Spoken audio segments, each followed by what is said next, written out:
Hello and welcome ninth students. आज हम यहाँ पे डिस्कस करेंगे एक और इम्पोर्टेंट सेल ऑर्गेनेली, और ये सेल ऑर्गेनेली है सेंट्रोसोम। सेल ऑर्गेनेली कौन सी है? सेंट्रोसोम मोस्ट इम्पोर्टेंट ऑर्गेनेली है। और इसकी जो खास बात है वो ये है कि ये भी एक ऐसी ऑर्गेनेली है जो विदाउट मेम्ब्रेनस है। इससे पहले एक नॉन मेम्ब्रेनस जो सेल ऑर्गेनेली थी वो हमने डिस्कस कर ली है, राइबोसोम्स। और एक स्पेशल टाइप की हमारे पास एक और है सेंट्रोसोम्स, तो ये भी विदाउट मेम्ब्रेनस होते हैं। और इसको देखते हैं इसकी क्या क्वालिटी है और क्या करेक्टरिस्टिक्स हैं और क्या फंक्शन होते हैं। तो सबसे पहले हम इसके लोकेशन की बात करते हैं, इसकी पोजीशन की बात करते हैं। तो जैसे सपोज हमारे पास डियर स्टूडेंट एक सेल है। सेल में आपको पता है एक कंट्रोलिंग जो सिस्टम होता है सेल का, क्या प्रेजेंट होता है इसमें? न्यूक्लियस। ठीक है, तो आपको दिख रहा है पूरा सेल और सेल में दिख रहा है न्यूक्लियस, और न्यूक्लियस के अराउंड पूरा क्या होता है, किससे भरा होता है पूरा सेल? साइटोप्लाज्म से। ठीक है, अब हमें किसका लोकेशन देखना है? सेंट्रोसोम्स का। तो डियर स्टूडेंट अगर हम सेंट्रोसोम्स को देखें तो सेंट्रोसोम स्लाइटली आउटसाइड्स में होता है किसके? न्यूक्लियस का। किस साइड में होता है? Slightly outside of nucleus. तो इस टाइप से ये पड़ा होता है। मैंने आपको दिखा रहा हूँ इस टाइप से दो लाइन आपको दिखा रहा हूँ। ये दो लाइन इस टाइप से होती हैं परपेंडिकुलर, इस टाइप से यूं पड़ी होती है इस टाइप से। और ये दो लाइन क्या है?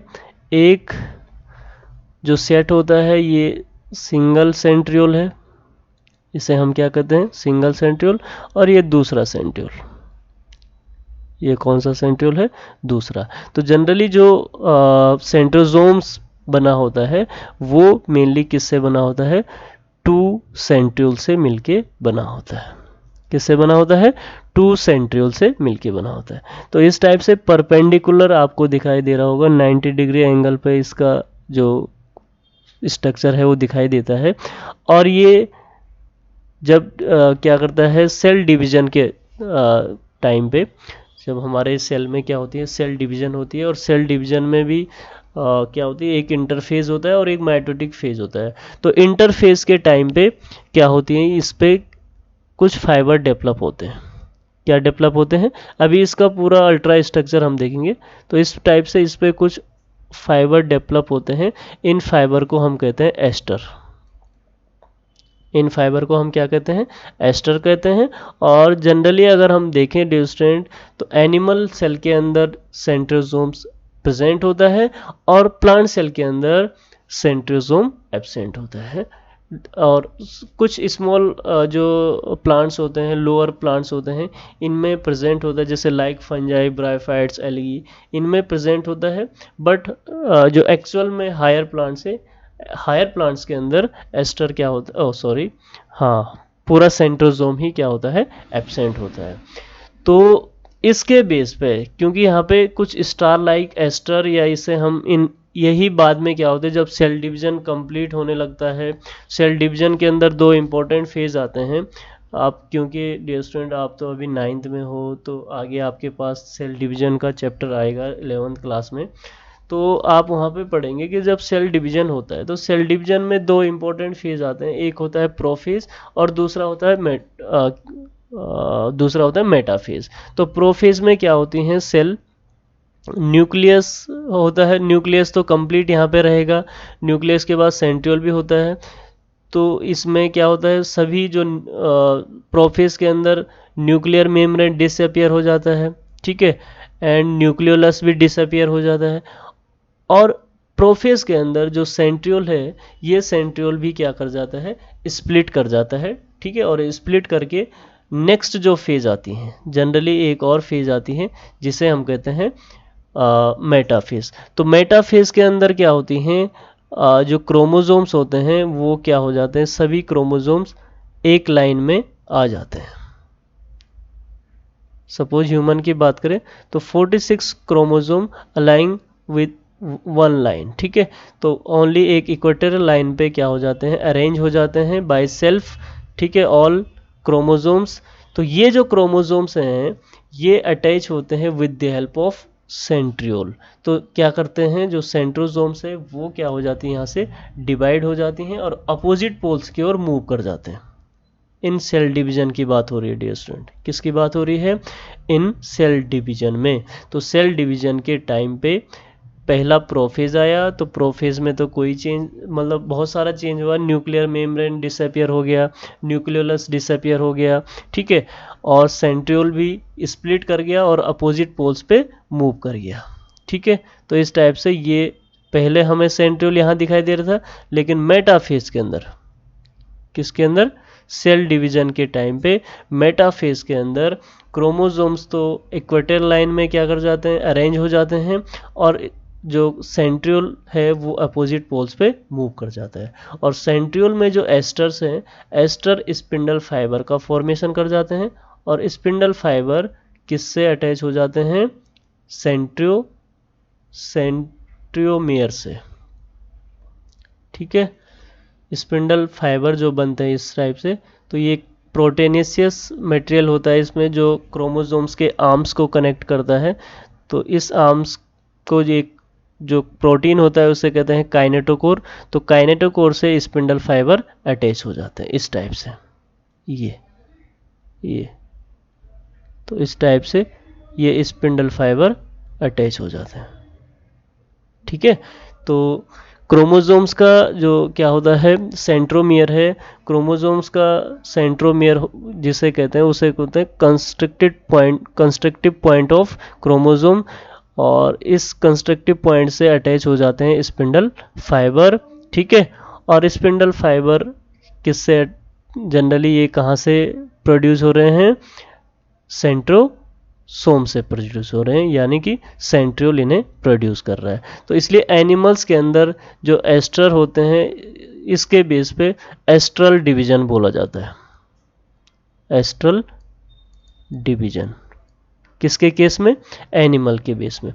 और जो विदाउट जो एस्ट्रल है कहाँ, प्लांट सेल में, तो प्लांट सेल में नॉन एस्ट्रल डिवीजन बोला जाता है, इसको क्या बोला जाता है, नॉन एस्ट्रल डिवीजन। तो ये तो मैं आपको जनरली लोकेशन बता रहा था किसका, सेंट्रोमियर का, और इसी के सेंट्रोसोम्स का, सॉरी किसका, सेंट्रोसोम का।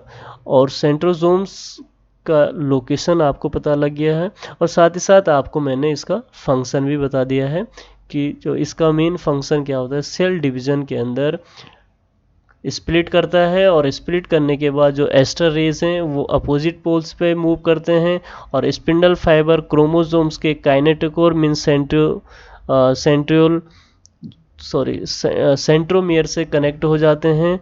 और नेक्स्ट टाइम पे क्या होता है, मेटाफेज के बाद एक और स्टेज आती है एनाफेज। तो एनाफेज के अंदर क्या होती हैं, क्रोमोसोम भी स्प्लिट कर जाती हैं। तो क्रोमोसोम जब स्प्लिट कर जाती हैं, फिर जो स्पिंडल फाइबर हैं वो क्या करती हैं, पुल एंड पुशिंग एक क्या होता है, प्रोसेस होता है, जिससे क्या करती हैं, ये अपोजिट पोल्स की ओर क्या करते हैं, क्रोमोसोम्स को खींचते हैं, ठीक है। तो ये एक स्पेशल फंक्शन है इनका, किसमें, सेल डिवीजन में, ठीक है ना।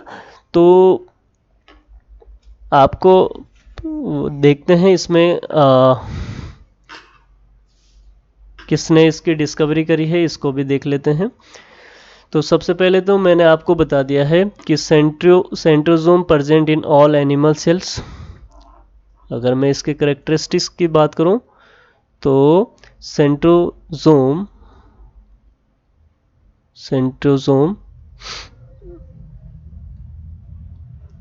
present in all living cell, ठीक है।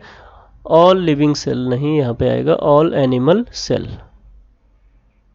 यहाँ पे क्या आएगा, ऑल एनिमल सेल, क्या आ जाएगा यहाँ पे, all animal cells, but in plant cell it is present in lower plants, but in plants it is present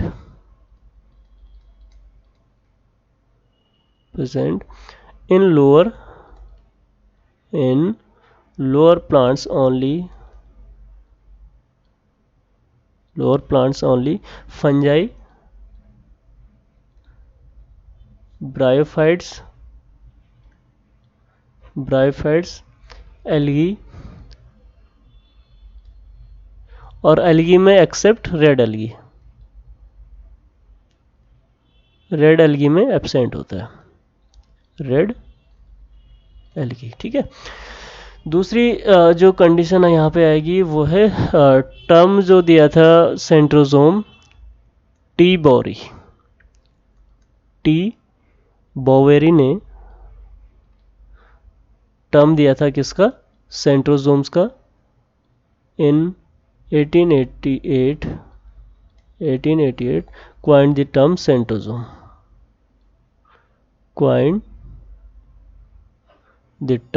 centrosome।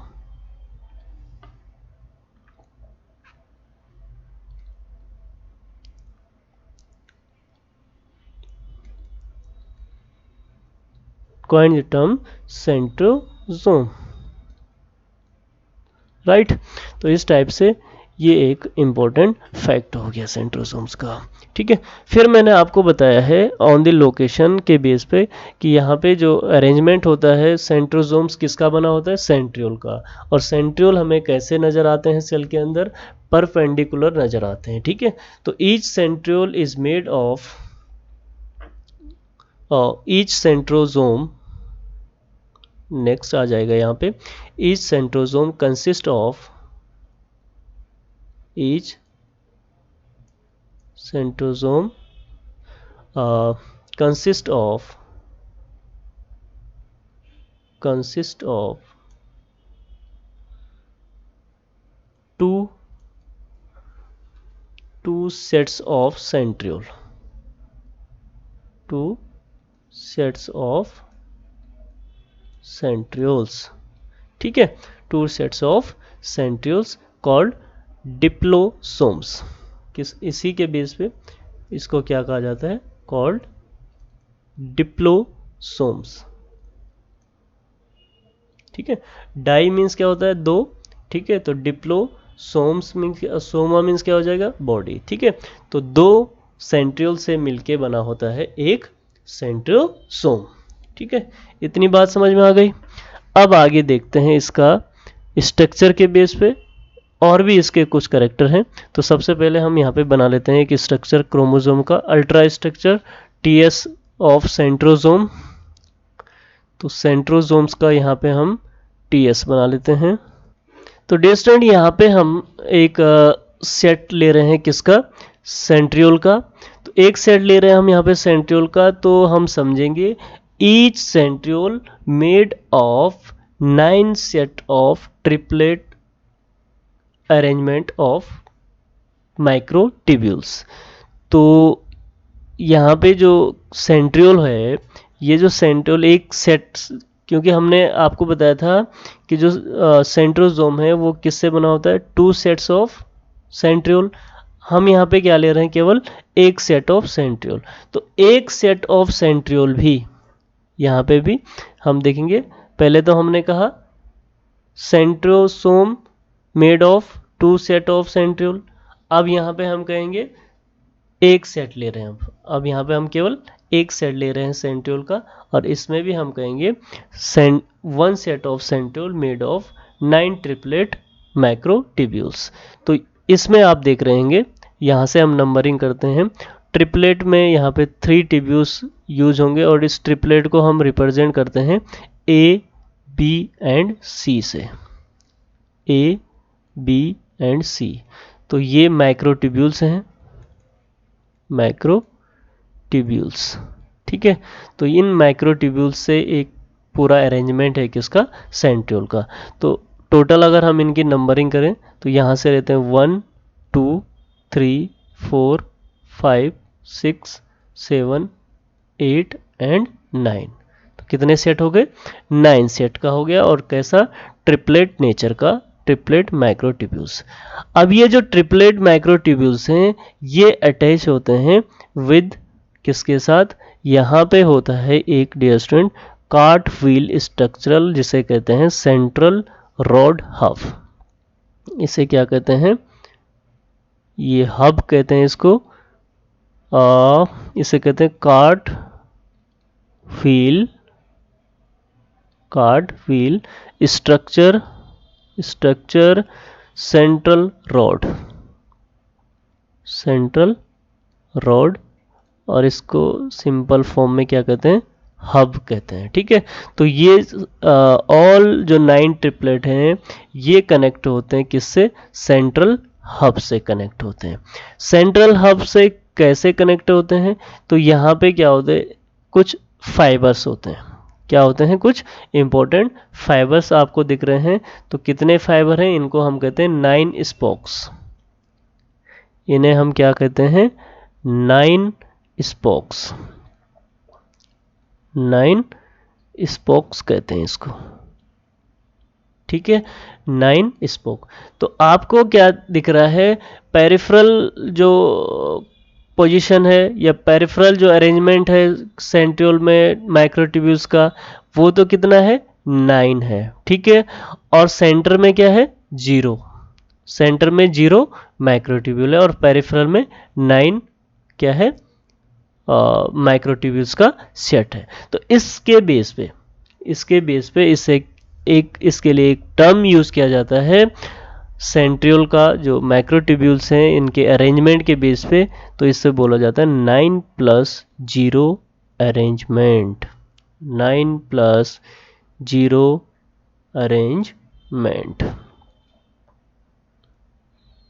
9+0 arrangement, समझ गए आप। 9+0 अरेंजमेंट दोबारा मैं आपको बताता हूँ क्यों कर रहे हैं, क्योंकि अगर हम इसका पेरिफेरल पोजीशन देखें तो पेरिफेरल पोजीशन में हमें कितने सेट्स नज़र आ रहे हैं माइक्रोट्यूब्यूल्स के, 9 सेट। और सेंटर की बात करें तो सेंटर में एक भी माइक्रोट्यूब्यूल्स नहीं है, जिसके बेस पे हम इसका अरेंजमेंट क्या देख रहे हैं, 9+0 अरेंजमेंट देख रहे हैं। 9+0 अरेंजमेंट या 9+0 पैटर्न। ठीक है, तो ये एक इम्पोर्टेंट स्ट्रक्चर आपको दिख रहा है। ठीक है, ये क्या है, मैंने आपको बता रहा हूँ, जो ये इस टाइप से ट्रिपलेट 1 2 3 1 2 3 जो ट्रिपलेट आपको दिख रहे हैं, इनको हम कर रहे हैं माइक्रोट्यूब्यूल्स। तो ये माइक्रोट्यूब्यूल्स बहुत ही इम्पोर्टेंट है, जो कि किसको बनाते हैं, सेंट्रियोल को बनाते हैं। और सेंट्रियोल किसे बनाता है, सेंट्रोजोम्स को बनाता है। ठीक है, तो ये है एक स्ट्रक्चर, किसका structure, transverse section of centriole. Figure किसका है ये, ट्रांसफर, टीएस कर देते हैं सिंपल में, ट्रांसफर सेक्शन ऑफ सेंट्रियोल। तो ये भी आपका क्लियर हो गया है, फिगर किसका, सेंट्रियोल का। तो इसके बेस पे इसका एक पॉइंट लिख लेते हैं यहाँ पे, each centriole each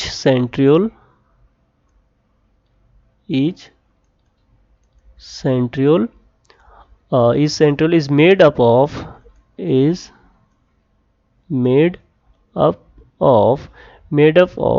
9 sets of 9 sets of triplet 9 sets of triplet microtubules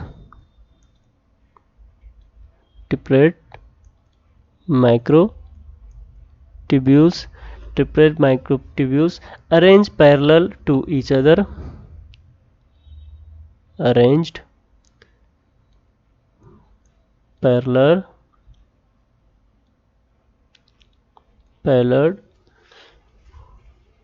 to each other,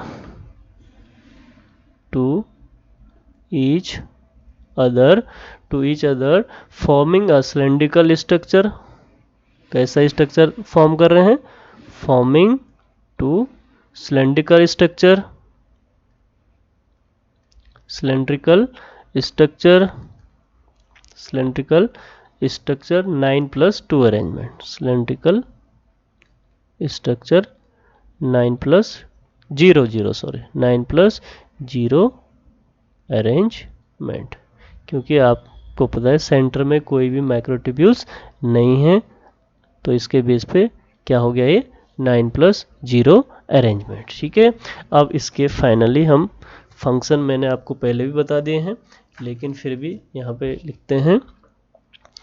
इसके फंक्शन क्या हो जाएंगे, तो फंक्शन के बिहेव पे हम देखते हैं इसको। फंक्शन क्या हो जाएगा, centrosome participate in formation of spindle fibre. Centrosome participate in the formation of